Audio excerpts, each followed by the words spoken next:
This is Pete Feenstra, Friday the 6th of May, live at the Boom Boom Club for www.getreadytorock.com.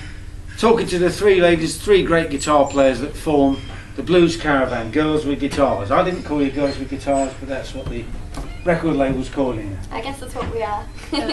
And you certainly play guitar, bass, keyboards. I didn't realise you played. This is Cassie Taylor on my immediate left, Danny Wilde in the centre, Samantha Fish on the far left. How many dates have you done on this tour so far, team?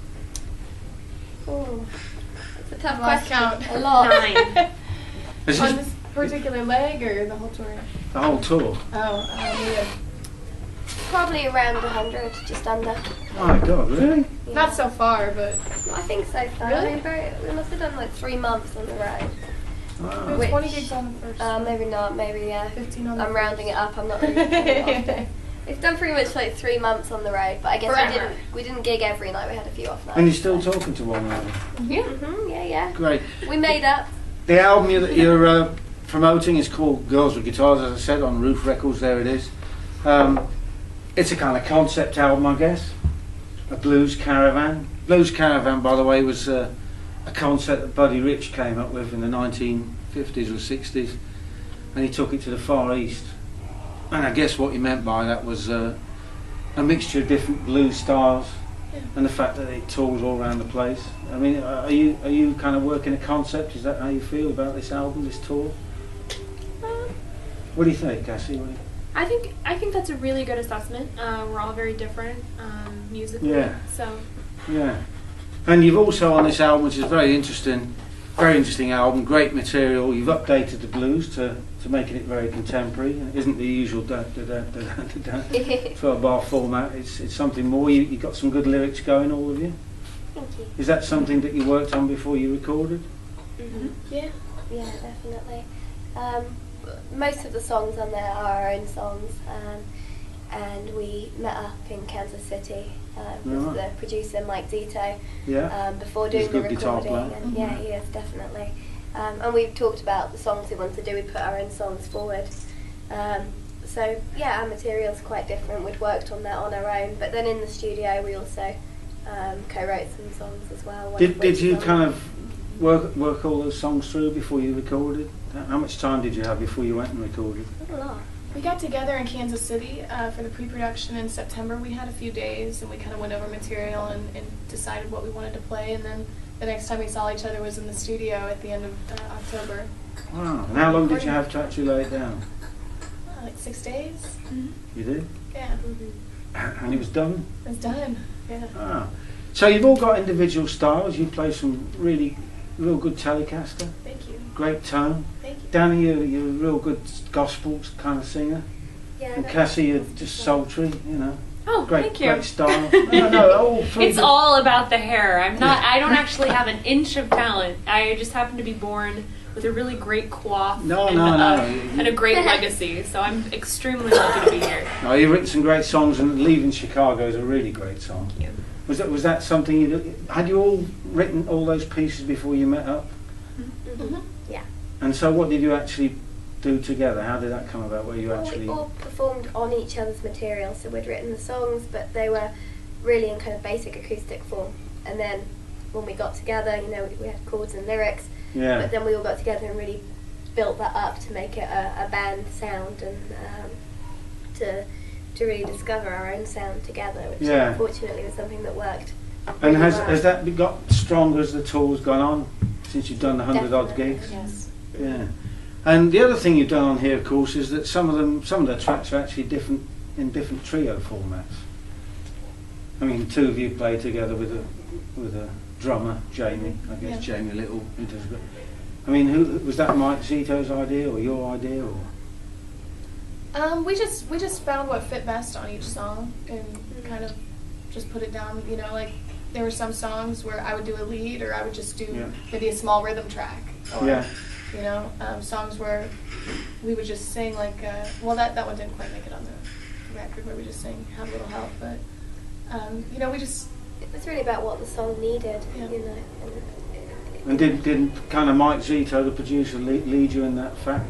Because the album actually flows really well from beginning to end. It's got a kind Mike was brilliant. He had a lot of input on it as well. Yeah. Well, that's producers do. Yeah. Well, some of them do. Some of them kind of dominate the whole thing, and some aren't strong enough, to be honest. Yeah. But I think the strength I of think this. we had a good balance. Mike did a great job of producing the record. And how did his relationship with the band come about?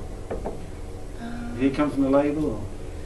Well, I don't know. How would you say that? I mean, you've known Mike a long time.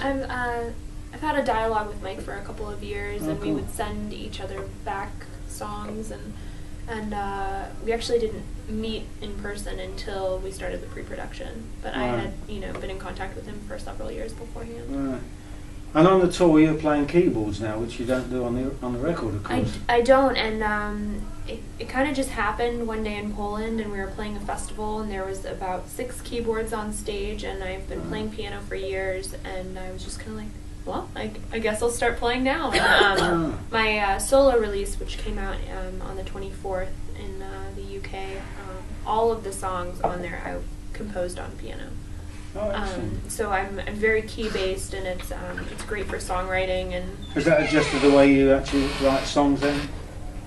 For me, it's the easiest. Bass isn't a great tool for songwriting because you don't get to hear the entire spectrum. For sure. But piano is something where you can hear the lows and the highs and the melody. Yeah. So. Yeah. And the gigs so far have been good, bad, indifferent. Yeah, no, they've been great. 90% great. Yeah. They've all been really awesome. We played in Germany and Austria, Switzerland, and got to do some stuff in France, and just been all over Europe so far, and it's been wonderful. The UK, Yeah, and how many more have you got to do in the UK after tonight? Which is the Boom Boom Club in Sutton, by the way. And for those of you out there missing it, you don't know what you're missing. But hopefully you'll see some of it later on. Who knows? Trying to figure it out. We've got Derby, Cardiff, the Borderline. And the BBC thing, but it's not a real. Yeah, and then we're recording at Maida Vale for the BBC. Yeah, it's a shame we didn't do that in advance of the tour, really. Yeah, that would have been. But that would have been great because more people would have heard what was going on. But yeah. That's okay. So, what would you say individually your influences were before you came together as the Blues Caravan? Are you completely different in what you listen to or what you're influenced by, or? It's hard to say. Oh gosh. I listened to a lot of different stuff. When I was a kid, I didn't grow up listening to the blues. My parents were rock and roll kids. Sure, so yeah. I ended up listening to a lot of Rolling Stones and AC/DC and all that. Yeah. Great guitar players. Yeah. And then I got into the riffs. blues and really found, I went way back and found a bunch of Delta stuff I really liked. I really love, dirty Delta kind of blues and just swampy blues. But how did you get to hear that stuff? Just digging around. I mean, honestly, I didn't start listening to blues because, I live in Kansas City, and I started playing guitar when I was around 15. Right. When I was about 18, I wanted to go jam around town, and blues is what everybody played. So I picked up a couple blues tunes and fell in love with it. Cool. And Danny? I listen to a lot of Stax, a lot of Motown. Yeah. I think I've kind of got a Comes blend across in what you of all write. the kind of, I love John Lee Hooker, that kind of guitar playing. But then also from a songwriter and singer's perspective, there's a lot more soul, a lot more, a lot of Motown influences, Smokey Robinson, Jackson 5. And then Had to get them in. Guitar-wise, Buddy Guy's one of my big heroes. That's his Peter Green's Fleetwood Mac. So everything really. And Cassie? My dad was my biggest influence, and he just would be playing every single day in the living room, and then when his bass player was unable to do a tour, I had the opportunity to tour with him. But I listen to everything. I'll scream the lyrics to Kesha driving down the highway, and then I'll listen to Django Reinhardt while I cook dinner. So there really isn't any kind of thing where I'm just listening to blues, or I really think that every moment has a specific music that's great for it, and sometimes you don't just want to rock your ass off and sing. But as regards the album, when you've actually come together, did you find that you had the kind of bringing all these different influences together? Did it work? Was it hard to actually combine what you all do as a? Definitely works. It was exciting for me because it meant I did get to play different styles. But in another way, I got to bring my own style to a different style, and it did work, which is certainly comes across what in I the really record. like about it. So, Yeah. I mean, people, you should buy this record. It's apart from the fact that it contemporises the blues, it's actually very, very good, full of very, very good songs and great performances. But the songwriting is the key to this. I mean, there've been so many blues projects down the years that have just been the same old stuff, to be honest. But this is actually different, I think. One of the other things I need to ask you about really is the fact that it's top and tail by two old 70s rock songs, Bitch by the Stones and Jet Airliner by Steve Miller, which of It's course actually he didn't write. Jet Airliner was written by Paul Peter. Yeah, which you didn't know that, yeah. Whose ideas were that? Well, that Were was those? it came about when we were doing pre-production in KC, and we were sitting down with Mike Zito, and whose idea was it to do Bitch? I know it was his idea to do Jet Airliner, and then It's a good one. Bitch was actually brought up by Thomas Roof, and he had mentioned it because it was something that Sue Foley and Deborah Coleman and who was the other one that was on that? Who was Roxanne Potvin.